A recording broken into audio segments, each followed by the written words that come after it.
আসসালামু আলাইকুম। মহান আল্লাহ বান্দার প্রতি অনেক দয়াশীল।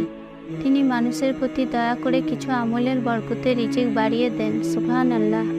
সমাজে অবহেলার কারণে অনেক মানুষ সাধারণত এসব কাজ থেকে বিরত থাকে। তাই আজ আমি এমন 10টি আমলের কথা আলোচনা করব, যেগুলি করলে আল্লাহ আমাদের ঘরে রিজিক বাড়িয়ে দেবেন। সুবহানাল্লাহ। তার মধ্যে প্রথম হচ্ছে তাওবা ইস্তেগফার বেশি বেশি করে পাঠ করা।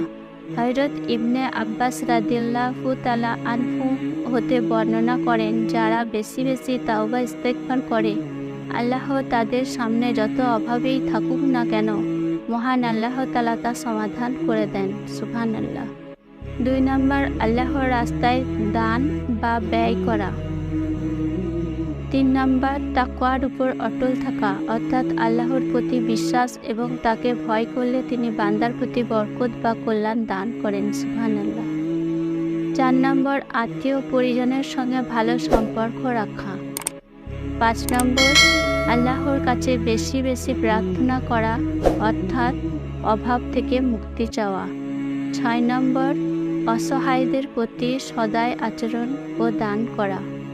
7 নম্বর, ইবাদতের জন্য নিজেকে ব্যস্ত রাখা, ইবাদত তথা নামাজে খুব বেশি মনোযোগী হওয়া। নিজেকে যেমন প্রত্যেক ওয়াক্ত নামাজ পড়তে হবে, তেমনি পরিবারের লোকদেরও নামাজ পড়ানোর ব্যাপারে বিশেষ ভূমিকা রাখতে হবে। 8 নম্বর, যে কোনো কাজের শুরুতে বিসমিল্লাহ বলা।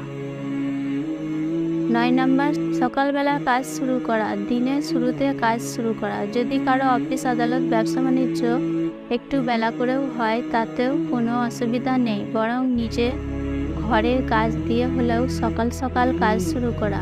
কেননা সকালবেলায় কাজে আল্লাহ তাআলা বরকত দান করেন, অর্থাৎ ফজর যে আদায় করে তার সারা দিনের জিম্মাদার আল্লাহ তাআলা নিজেই নেন। তাই ফজর আদায় করে সকাল সকাল কাজ শুরু করা। 10 নম্বর, আল্লাহর উপর ভরসা করা বরকত লাভের অন্যতম চাবি বা আমল হলো আল্লাহর উপর ভরসা করা। মুমিন যত বেশি আল্লাহর উপর ভরসা করবে, তত বেশি তাকে সাহায্য করবেন আল্লাহ তাআলা। সুবহানাল্লাহ। পক্ষান্তরে আল্লাহর প্রতি আস্থা, নির্ভরতা বা ভরসা যত বেশি কমবে, সে তত বেশি অপমানিত ও লাঞ্ছিত হবে। আজকের ভিডিওটা আপনাদের কেমন লাগলো? ভালো লাগলে কমেন্ট করে জানাতে ভুলবেন না এবং আমার চ্যানেলটিকে অবশ্যই সাবস্ক্রাইব করবেন। আপনাদের সঙ্গে দেখা হবে পরবর্তী ভিডিওটিতে। ততক্ষণ ভালো থাকবেন, সুস্থ থাকবেন। আল্লাহ হাফেজ।